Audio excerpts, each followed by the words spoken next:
and welcome to episode 1 of Professor Jordan's Whys of History. History class tells you what happened, we tell you why it happened. In this episode, we'll be covering one of my favorite topics, the assassination of Franz Ferdinand. No, not that one. The other one, the goofy old looking one. There we go, that's the one. In a nutshell, this heir to the throne of a second-rate European power got assassinated by this barely trained and incredibly lucky random assassin in Bosnia, which then led all of these notably not Bosnian world powers to slaughter one another to the tune of 20 million people killed and the utter devastation of large chunks of Europe, culminating in the collapse of 3 empires, setting the scene for a Second World War barely a generation later in what is probably the epitome of, well, that really escalated quickly. So before we dive into this seemingly tiny event that would spawn a worldwide catastrophe, let's fire up our brains and look at our randomly relevant random word for this episode, inevitable. I'm going to specifically focus on 2 elements of this word/theme. Firstly, the idea that something simply has to happen or is unavoidable, destined, or certain. And secondly, the idea that something is foreseeable, predictable, or expected. So when I talk about inevitable in this context, I'm thinking like a Wile E. Coyote falling off a cliff type of inevitable. You know, as soon as you see that sucker building a giant TNT slingshot, it's only a matter of time before something goes horribly wrong and he falls off that cliff that's conveniently placed nearby.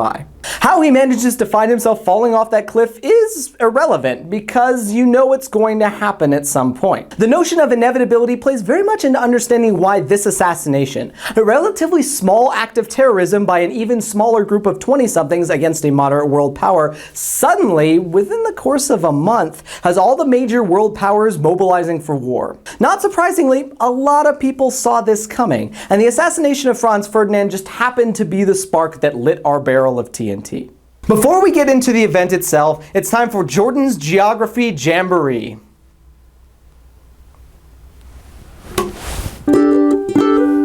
Three, four, this area of the world is called the Balkans, full of tiny countries no one can pronounce. It gets its name from the Balkan Mountains, with far too many countries to ever count.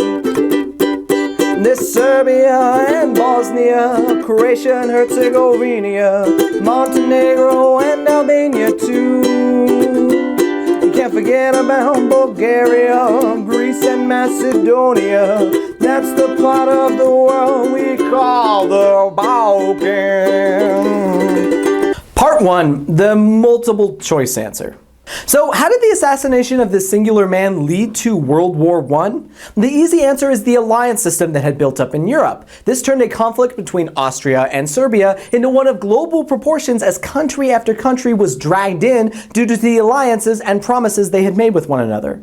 So Franz Ferdinand Karl Ludwig Joseph von Habsburg-Lothringen, better known as Franz, or yes, sometimes Franz Ferdinand, was an Archduke of the Austro-Hungarian Empire, which was a second-rate world power out of Central Europe. Franz was the heir to the Austrian throne, putting him next in line to rule when he took a trip to Sarajevo, Bosnia, a place that had recently gained its independence from the Ottoman Turks, only to find themselves remarkably not so independent under the Austro-Hungarians. A couple of Serbs from neighboring Serbia, angry at what they saw as another foreign power trying to control the Balkans, assassinated Ferdinand in June of 1914. This put the Austro-Hungarians in a wee bit of a pickle.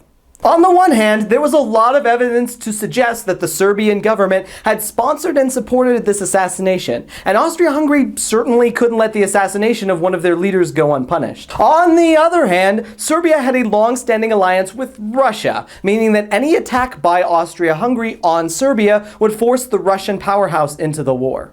Ultimately, Austria-Hungary gave Serbia a list of demands Serbia certainly couldn't meet, and when, spoiler alert, Serbia certainly couldn't meet them, Austria-Hungary said, well, you certainly didn't meet our demands, at which point, war broke out. It's like the worst drop ever.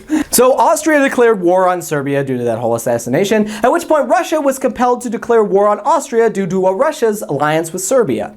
Now, Austria only did this because they had assurances from their BFF Germany that if Russia did indeed get involved, Germany would have the Austrians back, which Germany did. So within roughly 10 minutes, Our conflict over this assassination went from one between a second-rate world power and a small Balkan state to a conflict involving the largest land empire in the world and the most powerful army in Europe.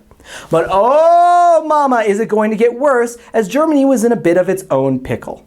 Germany, now entangled in a massive war in the east with Russia, was worried about their arch-nemesis France taking advantage and attacking Germany on the west. So Germany did what any sensible major world power would do and declare war on France, hoping to knock France out of the war before the lumbering Russian army could get itself together, and then prevent having to fight a war on two sides of the country. However, in order to beat all of France by the time the Russian army had put its shoes on, the Germans had to avoid the well-fortified Rhine River and attack France through Belgium, which had the slightly problematic side effect of involving the invasion of Belgium, and the really problematic side effect of bringing Belgium's ally, the United Kingdom, into the war. Ultimately, due to similar alliances, China and Japan found themselves on the side of Britain, France, and Russia, while Bulgaria and the Ottoman Turks found themselves on the side of Germany and Austria. Over the course of little over a month, our conflict over this assassination exploded into one that involved every major power and empire on Earth. Well, all the world's major powers except one,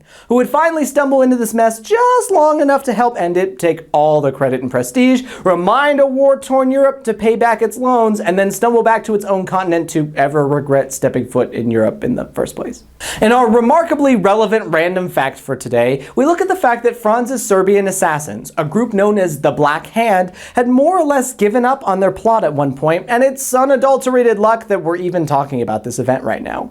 Despite having half a dozen men ready to assassinate Franz as the Archduke traveled in his slow, open car along a parade route in Sarajevo, every single assassin failed to make their move. One assassin was able to lob a primitive hand grenade at Franz's car, but the Archduke reflected the bomb, and the assassin's cover was blown. All seemed hopeless until Franz's driver happened to make a wrong turn right onto the street where assassin Gavrilo Princip happened to be standing, eating a celebratory "I failed to assassinate a world leader" sandwich.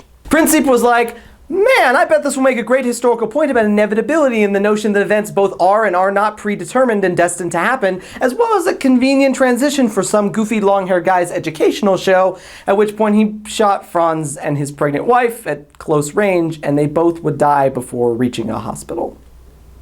So that's the basic gist of it, the simple answer. But the whole reason why this happens is a lot trickier. It brings us back to the idea of inevitability, as this massive escalation of an originally small conflict didn't surprise a lot of people because they saw it coming. And the events leading up to that August of 1914 seemed to suggest that Europe was on a collision course with a crazy big war.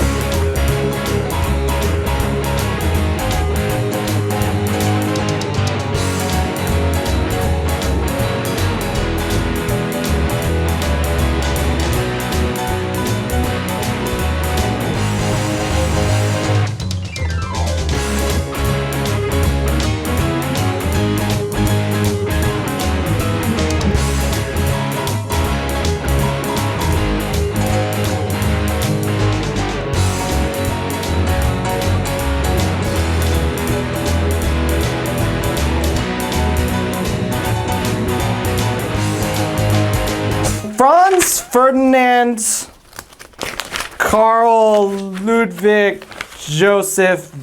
Wow, I got to like halfway through and I was basically through all the pages. That was bad. I messed this up the first time too. I suck.